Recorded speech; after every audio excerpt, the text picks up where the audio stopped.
YouTube. Yep, we live, YouTube. So I like to say, happy Sunday, what's going on? Baldhead and Friend Podcast. This week again, I'm in Chicago with a lot of the friends had other shit to do, you know.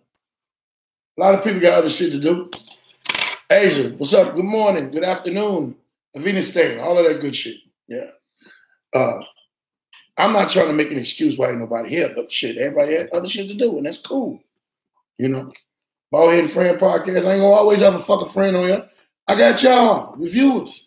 So we can talk about shit. We can, you know, get topics together and all of that, you know. And that's another thing. I fucked around and misplaced the topics that I had. I have a couple of topics that I wrote down today, but one thing I want to get everybody to know is if you are on here, you woke up this morning, you alive, man, God bless you. You made it. You made it, baby. You did your thing. You know, God gave you another chance. Keep on doing it. This dumb mess. It's always something that I do messed up when it comes time for me to record. And that's basically because I do all this shit basically myself, but it's all good. It's all good. So, like I was saying, we in there. What up, Uncle Mojo? And today, since it ain't no, I don't have a couple of friends here with me, I want to know if y'all want to come on the Facebook Live, but I implore y'all to please, and I cannot stress how serious this is, go to YouTube and subscribe to this page. My YouTube page is My YouTube page is Baldhead and Friends Podcast. And with that being said, you understand, I need the followers. You know, a lot of people dealing in numbers now, man. They're dealing in a lot of crazy ass numbers. Michael, what's up? One of the things I want to jump right into, my eye been hurting me all motherfucking night, I don't know why. But Nipsey Hussle's funeral, crazy, man. Crazy. That's one of them funerals where somebody be like, how was the funeral? And usually I think that's some dumb shit to say to somebody when they say, how was the funeral? Granville, what up, fool? And they said, how was the funeral? Be like, motherfucker, it was a funeral. But no, this brother's funeral was off the meter. Off the meter. Staples Center. Only other person I know that was buried, well, not buried, had a funeral, or I should say a wake in the Staples Center was Michael Jackson. And you got to realize the magnitude of that and what it should teach a lot of young brothers that's out here trying to get in and trying to make a change. That this brother came from off the block. This brother came from being a street dude, always was smart, always was ready to learn more. Built a legacy. A lot of people don't even know what a legacy is. This brother has property in the stores and everything, property, own stuff, streaming, and it's still getting money while he's gone. What up, Felicia? It's still getting money while he's gone. And that's for his family. He had kids, his brother, his mother, all of that. That is a legacy. Your legacy goes on further than you will. It's a lot of white people got a gang of legacies. Walmart, Woolworth, that was a legacy. Hell, Folgers. There's a bunch of legacies going on that we pay stuff to every day and we don't even know about it. Prime example, that motherfucking mayor that we had started that shit with that parking and shit, and the meters. That shit gonna go on for 75 motherfucking years, man. You know? Crazy. Robert Johnson, what's up, my Pisces brother? Happy belated birthday, fool. I was down there in the A and you ain't even, man, we'll push you down. I'm gonna jump on your bus and knock over your goddamn thing and put the change in.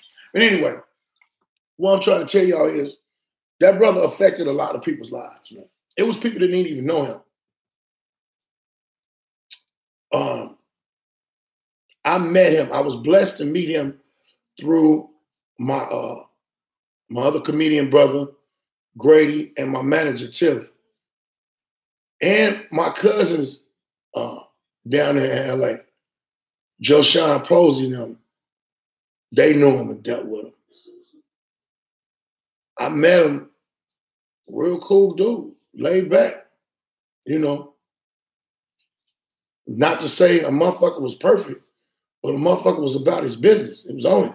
I met him in the store. You know the craziest shit though, when I met him, I was in the store and they had all of that Crenshaw shit, all of that, and I was like, man, I ain't finna buy nothing out of here.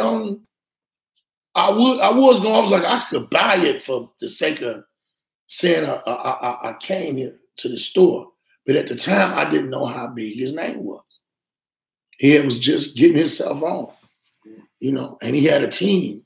He had a team of motherfuckers with him. E.C. Jordan, what's going on, baby? Happy Sunday. Eunice. So, you know, it's like, man, what the fuck? Do you know how wonderful that is? Wonderful of life you lived. You never know when your life gonna stop, but you live your life to the fullest. But don't just live your life. Darnella, my sister, hey baby, I love you. You don't just live your life for the right now. You gotta live your life for the future. My sister just made me think my old man got a legacy. You know what I'm saying? He's built and building. And it's always the motherfuckers that they feel ain't perfect that are doing right. You got to realize something. Like me, I was in the gang, I was in the streets, doing what I was doing comedy now. I'm trying to make people laugh all over the world. But it's not just about me tickling you with what I'm saying. There's a lot of other shit I'm into now. You know, I ain't gonna toot my horn. I ain't gonna brag. I ain't gonna broadcast a whole bunch of shit. You'll see it. You'll see it. Because that's what it's about. It's about being humble, being real.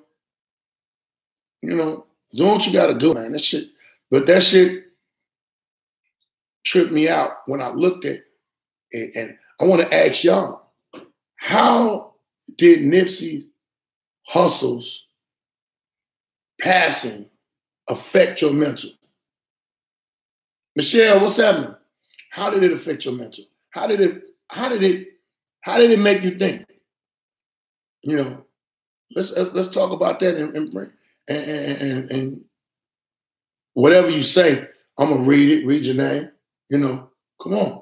Some of y'all want to come on. You come on now. Event Social Radio Pro. Hey, it's time to get 100. Yeah, it is time to get 100. If you try to tell me it's time to get real. Sonya, what's up, baby? Sonya, let me know if you want to come online. See, I ain't got no friends with me today. So y'all are the friends. And I will bring y'all online. If you're on Facebook, bring your ass online. I'll bring you up so you can comment on whatever you want to comment. Granville Murphy, the strong pray for the weak. The weak pray for the strong. All right. You just said some shit backwards and flipped it around again. Yeah, you're right. No, but he's serious to the mob. I understand what you're saying, brother, and that's right. Strong pray for the weak. We got to pray for the weak. And I ain't always strong. Don't get it twisted. Pinky, what's happening, baby? So, you know, you look at your life. What's good, fam? What's good? Watch. You look at your life. You look at your life right now and figure, if I pass, did I make my kids proud? Did I make my family proud? Did I show the people in my life some type of difference? Like, okay, all right, we got somebody want to come on in, and I got them approved. I'm approving. You want to come in your life, and in your life, you got to make an understanding of, am I making a difference? Like, you remember that time on American Gangster when Denzel, well, the lady that played Denzel's mother, Ruby, she said, if you would have been anything, your brothers would have been what you'd have been. If you'd have been a doctor, your brothers would have been a doctor. If you'd have been a lawyer, your brothers would have been a lawyer. So if you the alpha male or alpha female in your crew, are you making a difference in your crew? Are you showing them right or are you showing them wrong? How are you leading your followers? See what I'm saying? How you leading your followers? I don't know what's going on with it. I'm adding you, but it ain't coming in yet, baby. It ain't coming in yet, baby. My man Smitty on the line, on the watching, the mayor of Inglewood. No answer from the video guest. Oh, they didn't want to answer. That's what that was. Okay. I thought she wanted to get in. I thought Eunice wanted to jump on in. I don't know. But yeah, I'm just trying to figure it out, man. If y'all apologize, I was trying to add somebody on Facebook. If you got a crew of people, right? Prime example, when Hangman, a lot of motherfuckers follow the old man. Follow really what he said. So what he said, it was about something. With the understanding that we had at that time, what he said was real, it was law, and it was good. So we all walked that walk. And we was following a dude that was locked up for a crime that really didn't morally mean he had to be there that long. However, bear with me. There were another group of people in there that abused what that man was teaching and what that man was preaching and the way he was walking. So it went haywire. Which a lot of things do go like that with an organization. And the chief of the organization or the head of the organization ain't there. Sandra says, give some example. This is my publicist. Sandra Childress Miller, she said, give some examples of things you've done for your community and your legacy. You know a lot of people. Are you talking about me? What I did? Okay.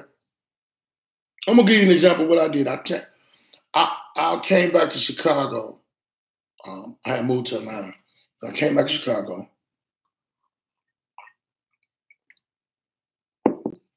To take care of my child support situation.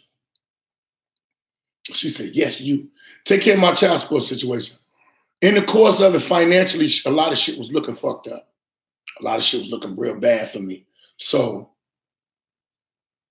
I only had one way of making money, guaranteed. Y'all know what that was.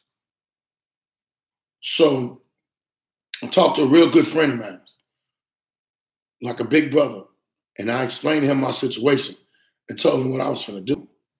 He told me, you know what? You done came a long way doing your comedy stuff, man.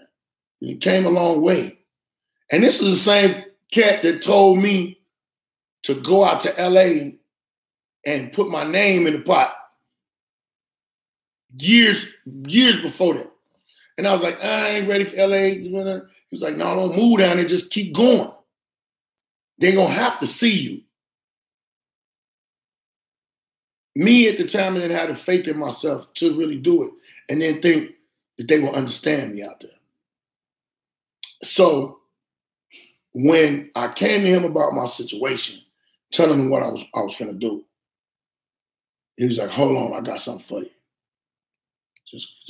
Just hold tight. I'm like, man, I got to get this money, man. These motherfuckers going to get my license. They bullshitting. These bitches at me trying to, act like I don't want to take care of these kids, and I do. They want to put these people in it, and they're not never going to get the money that my kid's supposed to get. So And then the motherfucker don't want to give me my kid. But it was just a lot of shit, right? A lot of pressure that came out. So my man kept telling me, while we was having this conversation, hold on, I got you. He said some shit that when a solid nigga say something to you and you know they solid, it don't be fucked up. He said, so hold on.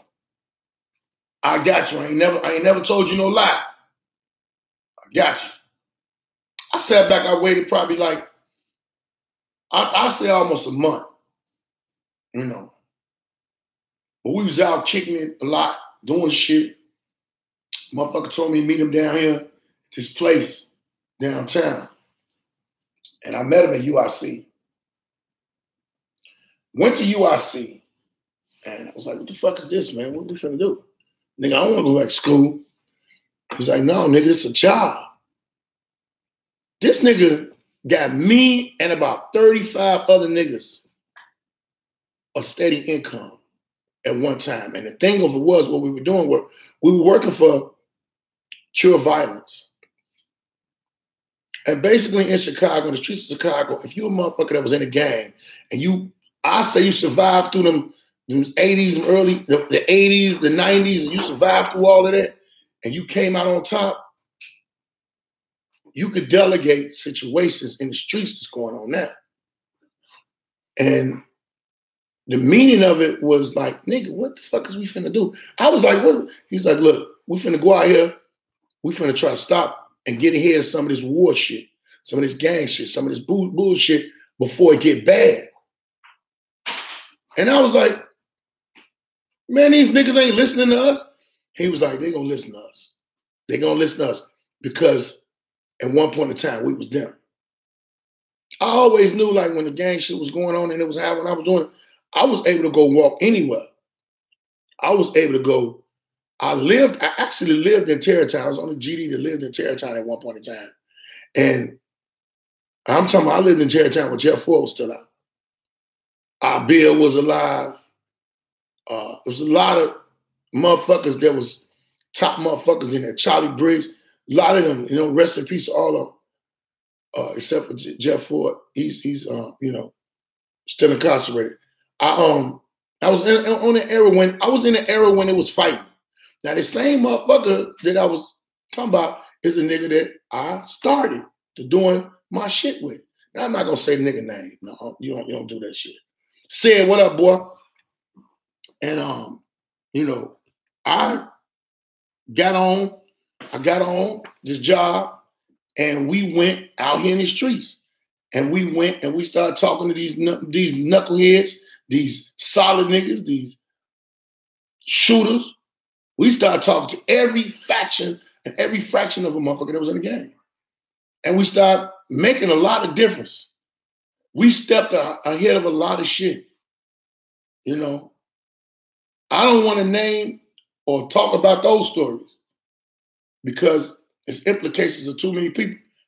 If I implicate anything, and it's not a bad implication, it's just that's everybody else's business. And for me to tell my business, I ain't got to tell the whole crew of motherfuckers that was with me, but I was in Grand Crossing for a while. And I was getting taught by a special group of motherfuckers that was in Grand Crossing and the South Shore how to do what I had been doing when we was in the gangs. Going and talking to motherfuckers, making sure, hey man, is it another way we can settle this shit? Okay, I got a job for you. Nigga, you really ain't about this life. It's different motherfuckers that we had to talk to and had to get them together. Mike, what's up, boy? We had to get motherfuckers together. So my contribution was I came back to Chicago for one thing and got blessed to be a part of something else to help motherfuckers live longer. A lot of things that I did want to do when I switched over and I came to Inglewood, the Inglewood office where I'm from. See, that's the whole thing about me a lot of motherfuckers don't know. Born and raised in Inglewood. My mother moved to the east side. So I fucked with the east side real fucking heavy. I mean, I can't make but the GD shit started with me on the east side. I'm sorry. 72nd to Cornell, Parkside Grammar School. East End, them niggas. You know what I'm saying? I originated from them niggas. There's two niggas over there that I originated and fucked with. You know what I'm saying? And right now to this day, we still homies. We still brothers. You know, but my contribution was I came back and made an adjustment in a lot of the shit that went on in the streets. I was working for Cure Violence, and then we were working with another faction, and we stopped a lot of shit. We got people jobs, got a lot of cats off the street, put them in these little different programs, and it made a lot of difference. A lot of motherfuckers don't know it was a lot of shit that went on that we stopped just our presence and from us helping motherfuckers stop shit. What's up, Miss Bars? What's happening, baby? And when we did that, it made a little change. The change wasn't big to me, but a little change can start off just to be some more shit. So, you know, it was cool. It was great. I did my job to the point, and I want to point this out. I had a partner. She's still my partner right now. Sharon, everybody in the street know her as Mother. Mother was the motherfucker that done the work. She done the work. She was, man, prolific in them fucking streets, man. It's female. Crazy as hell. You just can't tell her any motherfucking thing. She ain't going. And that was my nigga. It was my partner. Truth be told, without Mother, a lot of shit wouldn't have got done. It wouldn't have got done. I ain't gonna lie. When it came to me and her as a partner, as a partnership, she did a lot. And I praise her. I love her. She crazy as hell. It's my girl. Shout out to Mother and her husband. Yeah, we made a pretty good difference to the point of when they were doing the interview on motherfuckers, they was doing the interview and the interview came up where somebody from New York was doing some shit in the paper. And they came to me and it was like, well, what else do you do outside of this? And I was like, I do stand-up comedy. And they was like, what? You do stand-up comedy? I was like, yeah, I do stand-up comedy. And I told the lady there was the interview, I was like, Google my name, comedian Baldhead Phillips. And she was like, oh my God, you're real. She seen I had been on TV and shit, and then I do this. And she was like, well, I want to do an article on you. She's like, I can't believe a person that makes people laugh. You're trying to stop people from being in gangs and giving them other alternatives, being in jobs. In the daytime and at night, you on stage making people laugh. She was like, how do you do it? I was like, if you go in any neighborhood or any block, it's always been a funny motherfucker in the mix of the danger. Sometimes that funny motherfucker is dangerous. You just gotta know who you fucking with. You know what I'm saying? I said, and I just made a total change of this. And I really was like, man, this is not what I was trying to do. But when you get the call and you come for it. And shout out to my dog Dre. You know, I knew him from the streets before that. A bunch of motherfuckers that was in the office that made a lot of difference. My girl Nicole, she made a lot of difference, a lot of shit. Shout out to Vaughn. You know, there was a lot of motherfuckers, man, that are trying to make a difference in Chicago behind the scenes that y'all don't know. My man Eastside Jesse, very vital motherfucker on that east side. You know what I'm saying? You know what I'm saying? Very vital motherfucker on that east side. That's really putting shit together. The Reed brothers, yeah. Most motherfuckers in Chicago, y'all know who the fuck I'm talking about. You know, it's a couple more motherfuckers. I can't think of their names right now, but I'm just naming the motherfuckers that are making positive moves in Chicago that y'all might not know about. And you still might not know who the fuck I'm talking about, but hey, that's what I fucked with. So that was my contribution to Chicago. Oh, and that led to a story being showcased on the cover of the New York Times. So see, the only problem that I had with that Only problem, not with the interview of the New York Times or nothing like that. The only problem that I had is Chicago will never show you the love that someone else will show you. A motherfucker had to come from all the way from New York, talk to me, see what I was doing, and put it in the paper somewhere else. These motherfuckers, he ain't done shit. You know. It's cool though. I don't look for recognition all the time. But you wonder, well, you're like, man, I'm from Inglewood. And they had all them motherfucking Inglewood billboards for every motherfucker. But Baldhead wasn't on the billboard. You know why? Wasn't for me to be on the billboard.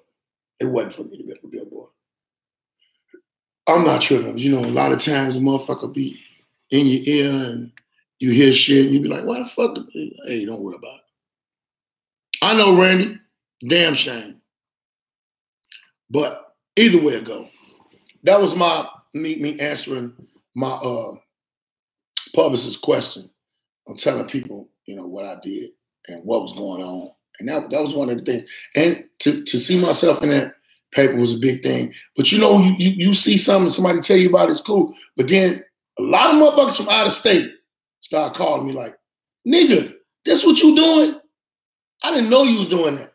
It was like, I thought you was just sitting around all day playing PlayStation, drinking coffee.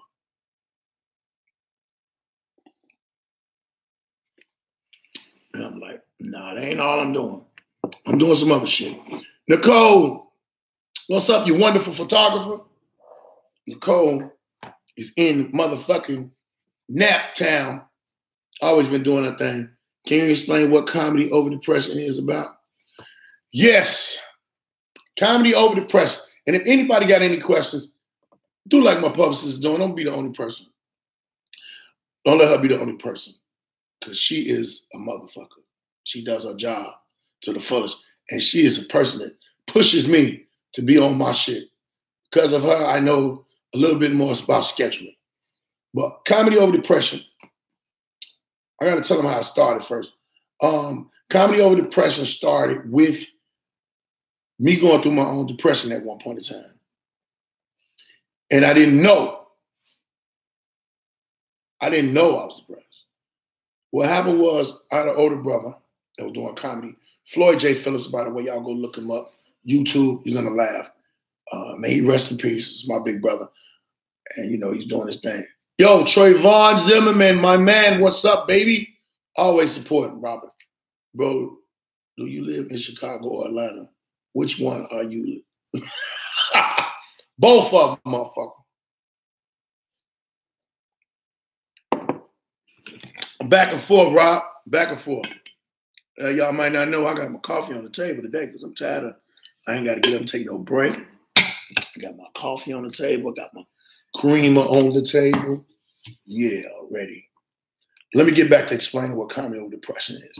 I had a little spell of depression and didn't even know nothing about it. What happened was my older brother said, Black Coffee, what up, fool? My brother, my oldest brother, Floyd J. Phillips, like I said, go look him up on YouTube and laugh. He passed. He had a problem with his liver. He got liver had got infected, or his blood, I forgot what the name, the technical name for it was, but his blood had got infected. So he passed. And last Wednesday had been a year, which is so crazy and ironic that we're talking about it. My brother was a comedian. I looked up to him, looked up to him in a lot of ways. And we were so competitive with each other. We shit talked and everything, but at the same time, we both gave each other. What's up, Miss Grady? We both gave each other a lot of love. So with him dying, I had to go down to Michigan, bury him, kicked it with my other brothers and shit. Coming back the following week. And there's 7 days in a week. 7 days in a week. And when I tell you the whole 7 days, somebody I knew Not somebody I was familiar with, somebody I passed time, somebody I knew that was a friend of mine that I had their phone number, got killed in Chicago. Murdered. Did nobody die of natural causes or illness except for my brother. After that, close friends started getting murdered. To the point where I felt like this is some personal shit. It's like I feel like they was killing my motherfucking friends. And I was fucked up about it. But it was like I was in a different state. Like I had dealt with a lot of death coming up being younger. Dealt with a lot of death. Dealt with dealing with motherfuckers that died. And, you know, it was different though. I think it was different because my mental was different. So what happened was, Jeff B, what's up, man? What happened was I was still out kicking it, but it was like I wasn't there. And one of my friends realized, a good friend of mine, he was like, hey, man, what the fuck been wrong with you lately, man? He said, man, you been all spaced out and shit. So I know you don't take no damn drugs. And I said, well, man, you know, I don't know, man. So you know I just lost my brother, and it's like, every time I turn around, the motherfucker getting killed. So we talked a little more about it. And nigga said, man, you sound like you depressed. I said, you know, me being who I am, I said, man, I'm a motherfucking gangster, man. I don't get depressed. Depressed about what? I ain't worried about no bitch. I ain't worried about no nigga. I ain't worried about. He said, no, dumbass. He said, it ain't about that type of shit. He said, you ain't even done grieving with your brother, about your brother, and other motherfuckers that you know is dying left and right.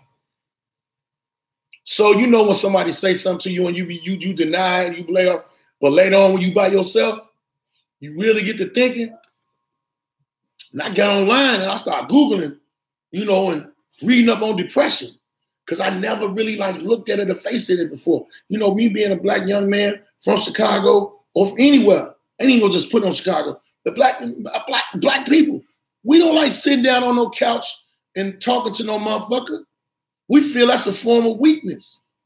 Man, I'm paying this motherfucker, listen to me.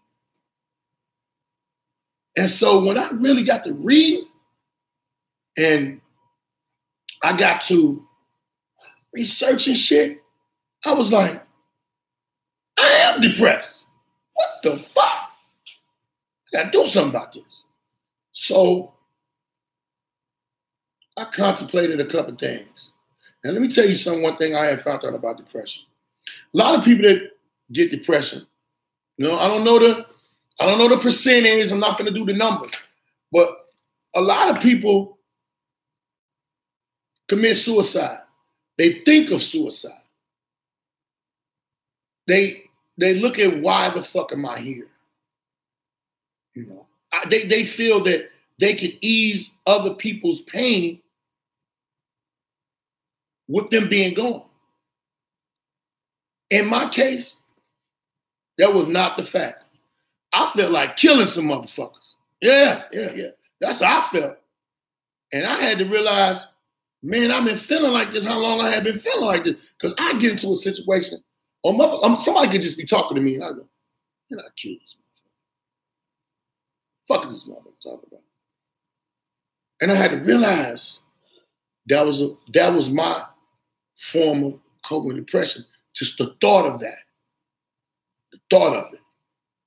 Not the actual act of it. And I said, oh, I gotta get some help. But I figured me sitting down talking to a motherfucker, once again, is not gonna help me.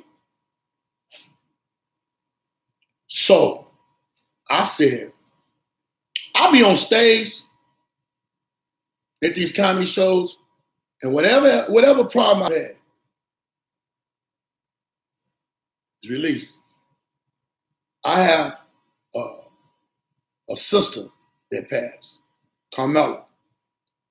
She was shot years ago. Accidentally, some motherfuckers were shooting at another motherfucker. And they shot my sister. Was I had two twin sisters, younger sisters, Carmela and Donnell. And Carmela was shot. I was doing a show. Me and Big Daddy Woo Woo at the time, we were doing the show. I was in Gary, Indiana. And the show was over, I'm pumping gas. You know, when you go to Indiana, you know you gotta get that gas. Gotta get that gas. Fresh house, what's up, Kim? And as I'm pumping the gas, I get a phone call. Somebody, I answer the phone, how I can't explain, I don't know what the fuck is saying. So I hung up the phone. What the fuck is the motherfucker playing on my phone? So the motherfucker called me back like 3 times. And one of the phone, when I answered, at the time I answered, I was like, who is this? What do you want? And it was my play brother calling my phone. But what it was, he had the numbers mixed up. He had my phone, my father's name on my phone number. And then vice versa with my name and my father, my way. So he like, they shot Carmela, they shot Carmela. I'm like, my sister, my little sister. I shoot back to Chicago. I get to the hospital. Now, like I said, I dealt with death before. I got back to the hospital and I see the family is not exactly in the emergency room. They got my family tucked off somewhere else. And at the time, when I walked in, everybody was asking me where my old man was. But I don't know. I'm like, shit, what the fuck y'all asking? I don't know. And they just figured I knew where he was. But I had been doing what I've been doing. And my old man happened to be sick that night. And my old man type of cat, he don't never take no medicine. So somehow or another, he took some fucking NyQuil or something. His ass was out of there. And the nigga needed to rest anyway because he be running. So he didn't ever answer his phone. So everybody thought I knew, but I know, but I'm paying attention to why they got y'all in this room and y'all not in the emergency room. So I didn't hear anything about my sister yet. I know it was like, oh, well, they told us to come in here. And I realized from a lot of other shit, being in situations like that when they take your family to the other room, they won't talk to y'all, your loved one is gone. And so I stood there and my sister's mother, which her mother and my mother, their mother and my mother had the same name, Brenda. She looked at me. She looked at me and said, where's your father? And I said, I don't know. And I said, Carmela must be gone. Carmela gone. He was like, no, why would you say that? Don't say that. No. And I said, Mama, they got us in this room. They got us in this room for a reason. So right after I said that, the priest's father come in. And I knew. I just started walking out the room. And after that, I just started hearing the hollering and the screaming. And then I'm standing in my mind like, I got to go out there and find my father. I couldn't understand why. But I said all of this to say this. That was the first sign of depression. What happened to make me know that comedy will cure my depression? When my sister died, I had like 4 book shows. Automatically, if another comedian hears another comedian has a tragic problem or something, them niggas know you got a show, they gonna run to that show. They gonna think, when no comics thinking, oh, this nigga's sister done got killed. It's everywhere. Motherfuckers call me from, the shit spread so crazy about my sister that Deion Cole called me in California. Me and Deion Cole grew up together, started doing comedy together and everything. Rodney Perry called me. A bunch of motherfuckers called me. And they was like, man, chill. Be cool, man. Don't go snap. Don't go flip out. I was like, no. And in my mind, I was like, I'm finna go do these shows. So I know my therapy is the stage. I went and did every motherfucking show that I was booked to do. I did it. A lot of people didn't even know what was going on. And some people was looking at me like, how the fuck is he up there doing this show? Because I actually went to a show and it was a motherfucker that was like, motherfucker was like, man, I didn't think you was coming, man. I told dude to give me your spot. So why the fuck you tell a nigga to give you my spot? I'm on the show. He's like, man, no disrespect. I thought you weren't gonna come because your sister passed. I said, I still need money, motherfucker. Don't do that shit no more with me. I don't give a fuck what's going on. I'm gonna do my show. So I needed it to get up there and make people laugh, what made me feel good. So I came up with the fact of comedy overrides the depression. Comedy over depression. People always say laughter is medicine.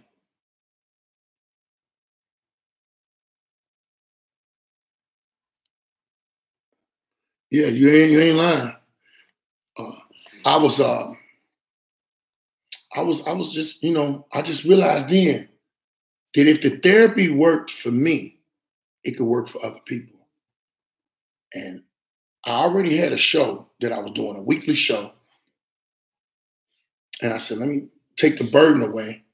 It was actually the place that I was in, the place that I'm in, the dating game. Let me take the burden of financial shit away. What's up, my sister, my beautiful sister, Monique Muhammad? I'm ready. I'm ready to go. I wish July get here.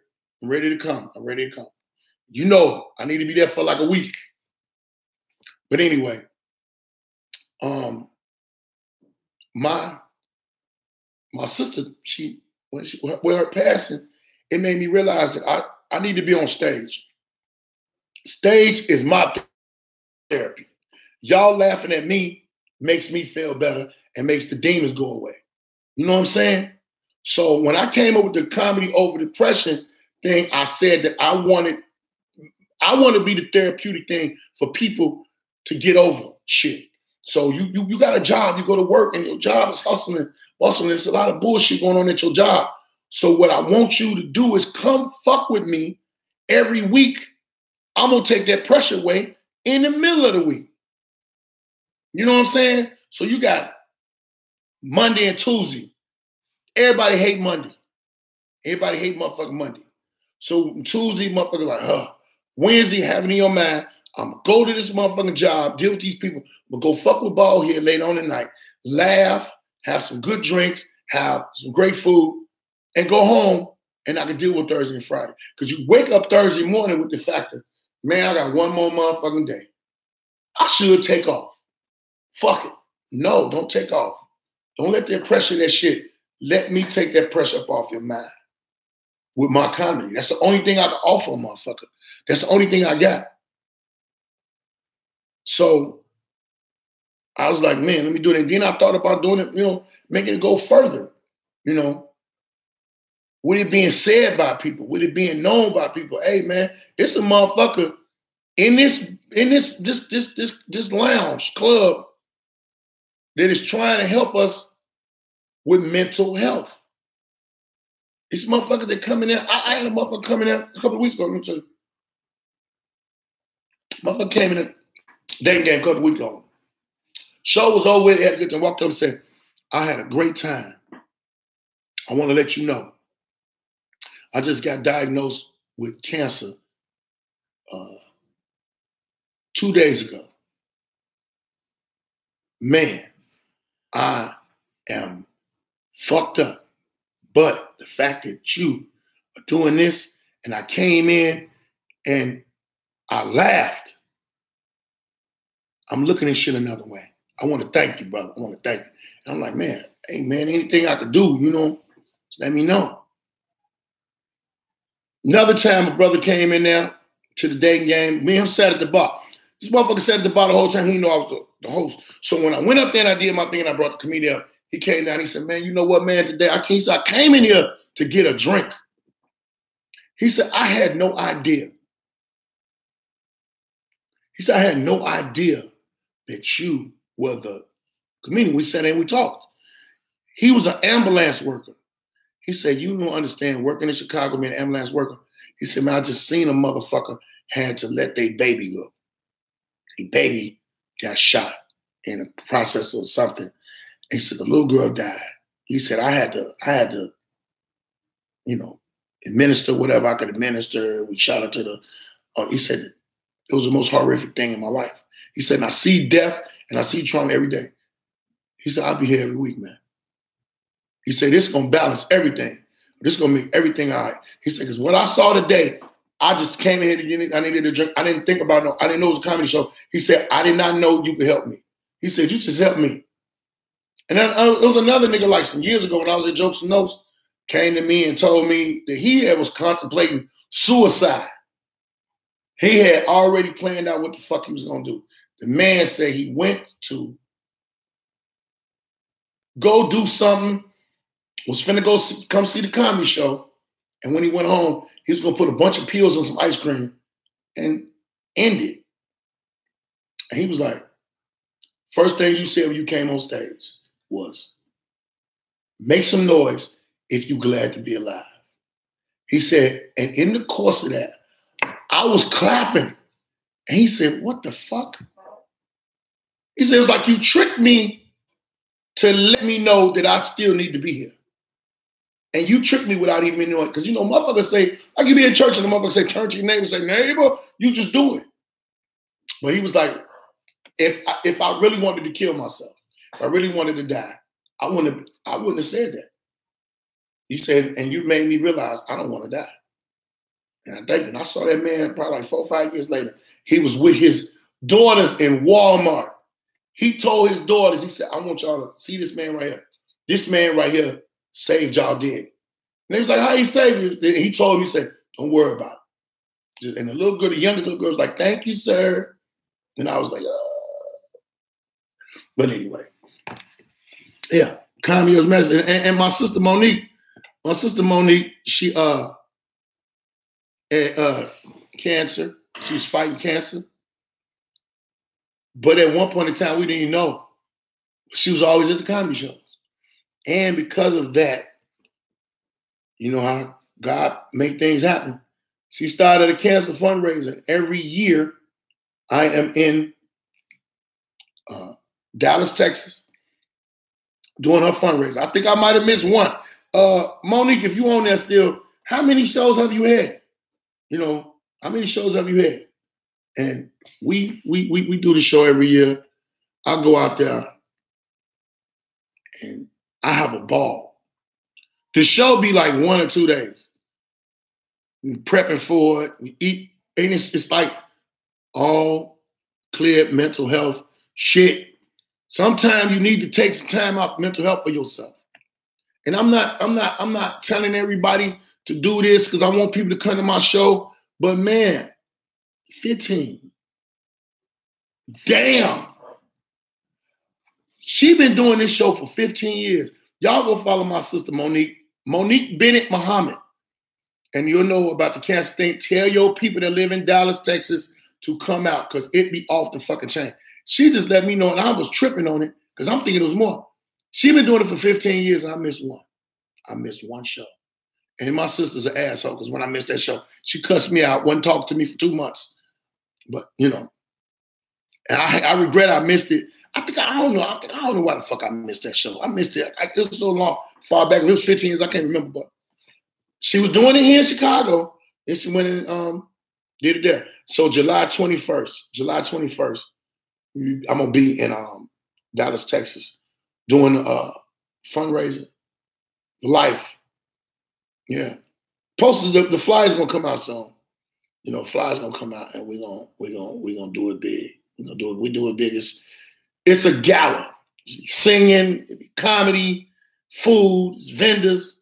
We celebrating life. That's the name of it, the celebration life. And man, I'm glad to be a part of it for 15 years, Mo. Damn. And the crazy part, it's like a vacation. For me, it's my daughter Toya. She lives down there. Hey.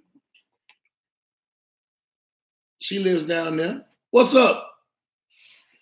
So y'all go follow her. If you're on Facebook, y'all follow her, chime into her shit, follow her, you'll see and let your people know. Dang it, I'll be in Florida. How else can we support? Hit Monique's page up, Sabrina. Sabrina Charles Miller is my publicist, Mo. So get in tune with her. Y'all need to get in tune with any motherfucking way.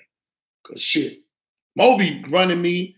Mo be, and my sister Mo, let me tell y'all something about this motherfucker, man. Let me tell you, I gotta take a sip of coffee. This motherfucker is a millennial woman. She is a hairstylist, but I swear to God, she got 15 other jobs. 15 other jobs. She done put me up on 3 jobs, and I ain't do nan one of them because I can't do what she do. But she done hooked me up with some internet shit that I'm finna start doing. And making some money on the internet. Well, you know, y'all need to follow her. She's phenomenal. She does everything. She does taxes. She does what? Yeah, I'm bringing my taxes down. She does taxes. She does, man. I can't even tell y'all all the shit she do because she amazes me with all of it. She Uber. She do all this shit. Fuck is you doing all this shit? And so when I get down there, it's like one day out of this whole day, the whole time we down there kicking it, we be having a big sleepover. We watching TV. We have big eating at the crib, all of that. Okay, and she also is on Ruco TV. She has a thing called Wind Down, the weekly Wind Down. I've been supposed to been on there giving advice to women and everybody, and I swear to God, Mo, I'm gonna do what I gotta do. When I get down there with you, I'm gonna record more. You stop sending me the goddamn I figured you would stop sending. I mean, I know you stopped sending me because I wasn't doing it, but send them to me. I got a way to shoot them on. On this on YouTube now, the weekly Wind Down, Monique J. Go look for the weekly Wind Down, and that's her. And I'm gonna implicate my I forgot what we was gonna call it, but I was gonna be doing some shit too on there and making some comments for women, giving them advice.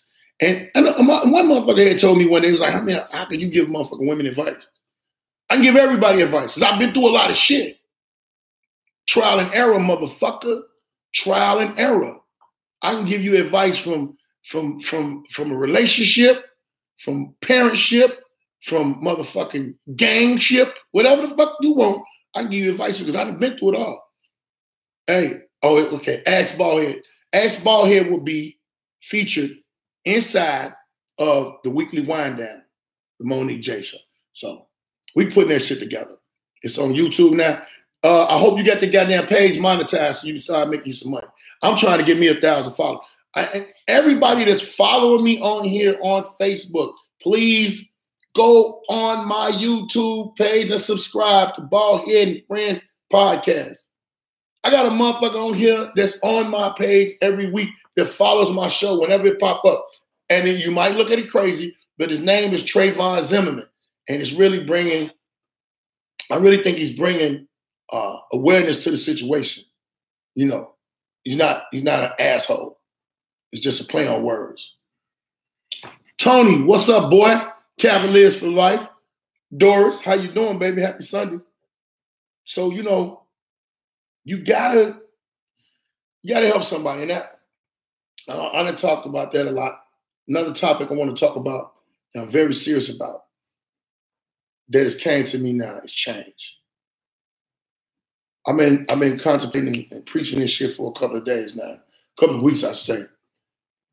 Everybody want to come together and march and come together and let's do what we gonna do about the shootings, what we gonna do about the killing. You know, girl got shot up in her car the other day.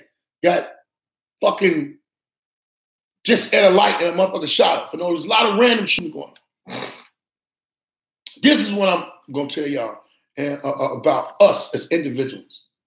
Individually, if everybody changes their own way of thinking, stop praising negative shit, start praising positive shit. The people that are around you, it's going to spill out. It's going to automatically spill out to them. You don't got to call a meeting. You don't got to call a gathering. It's going to happen if you start individually doing it on your own. It's like, you know, teach what you preach. You know, I done did a lot of shit, y'all. For a motherfucker my age. I survived a lot of things. Am I ashamed of some things? No. I have a criminal level that I think at one point in time made me feel one way. Like, I ain't never raped nobody, I ain't never robbed nobody. No shit like, never done none of no kids, none of that sick shit. So in my mind, I was a different type of criminal. But I still was a criminal. So, Tammy, what's up? So I look at it like my past experience in the streets, my past experience in relationships, even my past situation with kids of mine. I have to change my way of thinking. I have to change it to be better and to be positive. Because if I don't, the people around me, you could teach your kids a lot of shit verbally and by sight. But after a while, when they see you walking a certain way, either they're gonna walk with you, and I ain't just talking about your kids, anybody, they're gonna walk with you, they're gonna walk away from you. So if you change how you think, like I'm changing how I'm thinking about, put this in one way, how I'm changing. Chad Black says, make change with your house and surroundings. These young parents have done a piss poor job raising their kids. Yeah, they have, but at the same time too, Chad, we done some shit too. My sister, positivity is contagious just like negativity is. We have to be the change that we desire. And people can follow by example. Yep.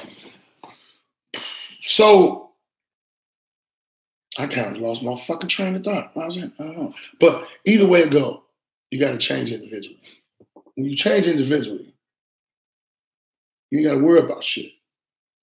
You got to worry about what people think, what people say. Because you making a change within yourself. Oh, one of my main changes, that's what I was going to say was, I'm not looking at the gay situation like I used to. Let me tell you something. The era I came up in, no,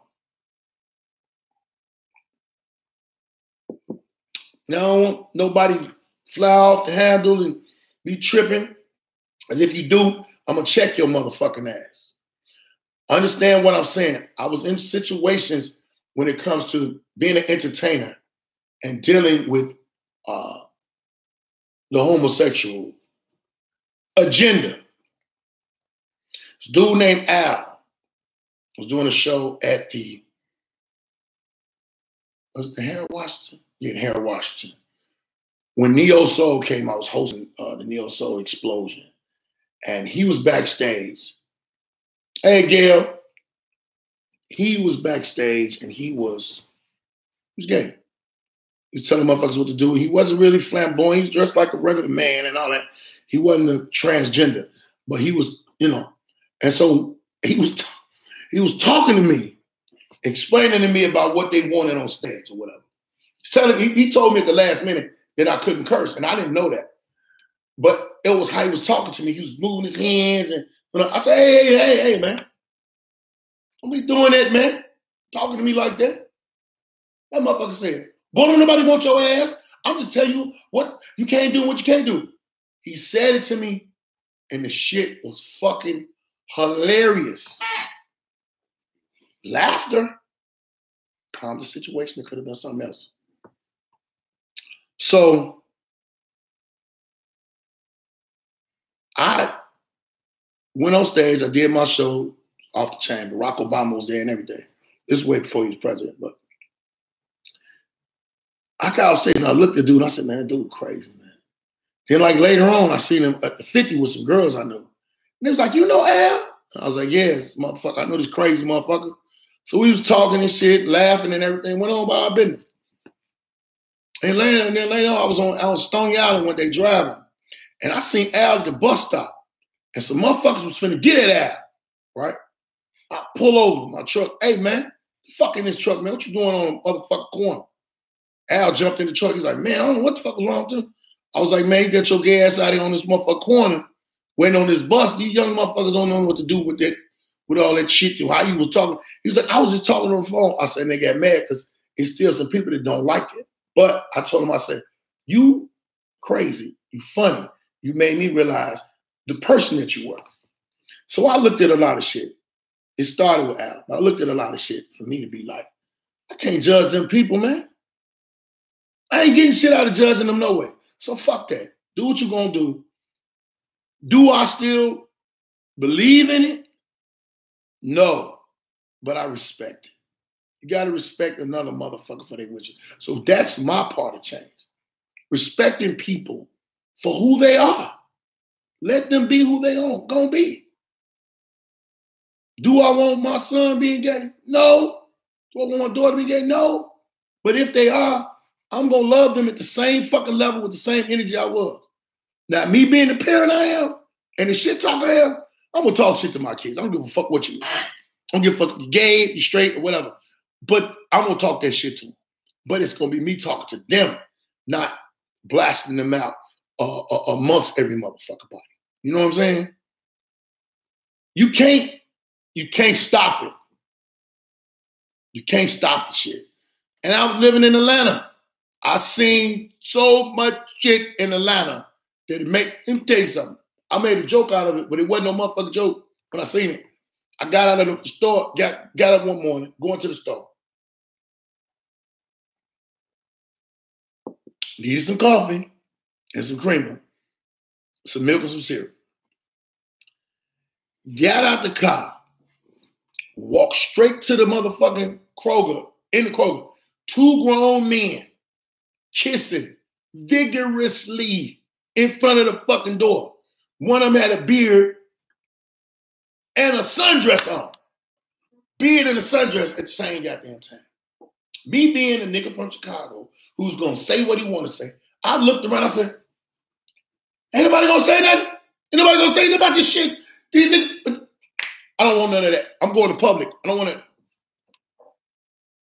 But the longer I stayed down in Atlanta and I seen the shit I seen, do it still, some of the shit still amaze me. It don't amaze me. It cracks me the fuck up. But I respect it. I gotta respect whoever the fuck it is. You know, gotta respect these people. Gotta respect every motherfucker for doing what they gonna do, being who they are. You can't change them. How can you change them? Makes no sense to change them. They're gonna be who they're gonna be. But I've been on here long enough fucking with y'all. I'm glad y'all done tuned in. Shout out to everybody that came on, Granville, Robert, my sister Donella, Vince, Social, who else? 71 Sister, Trayvon as always, Fresh House, Asia Morris as always. Thank y'all for tuning in to Baldhead and Friend Podcast. Do me a favor, really 2 favors. One, if you want Facebook, share this. Share this to people and tell them to go follow me on YouTube. My YouTube page, Comedian Baldhead Phillips page. I'm talking now. Understand this, YouTubers, talk to the Facebook people because I'm letting them know. Follow me on YouTube. And then go on YouTube and just subscribe. If you don't do nothing today, because me, I know what I'm finna do. I'm finna go chill out and hang out with my daughters, see what they want to eat, do what you gotta do. And I'm watching Game of Thrones tonight. My shit is coming on. Play my game till Game of Thrones come on. But take time out today. Go to my YouTube page. Hit that subscribe button. Then you can also hit that motherfucking the bell. Hit the bell and it'll let you know when my show's gonna start. I'm here every Sunday, no matter where I'm at, no matter if it's friends or not, I'm gonna do this show. Literally earlier today, I said, fuck this, I'm not doing this show no more in Chicago. Because I was like, man, I can't get motherfuckers to come on. Fuck it. I do stand-up by my motherfucking self. It's a lot of fun to me when other people are there because you have different topics and different different views. Sunshine Watch, what's happening, baby? So it'd be more, you know, more controversial to me. It'd be more bad. But I got y'all. Start about that. I got y'all. So what I need y'all to do, go on YouTube, type in Baldhead and Friend Podcast. Hit the subscribe button, hit the bell, pass it on to your friends. I'm trying to get 1,000 motherfucking followers so I can put this other thing on here and y'all gonna be amazed. But hey, I got a lot of love for y'all. I'm already, let me see what I'm at. I'm already signed out on. Oh, and y'all can listen to me in your car. If you late and you got Apple Podcasts or you got Spotify, you can listen to me on there, you know, or you can just come back on here and check me out again. But thank y'all. Y'all pray for me. I'm gonna pray for y'all. I got you. I got you. Sabrina. Peace out, baby. Holla at y'all. Facebook. And on the wonderful YouTube. Y'all go subscribe. I'll see y'all. Peace out, y'all.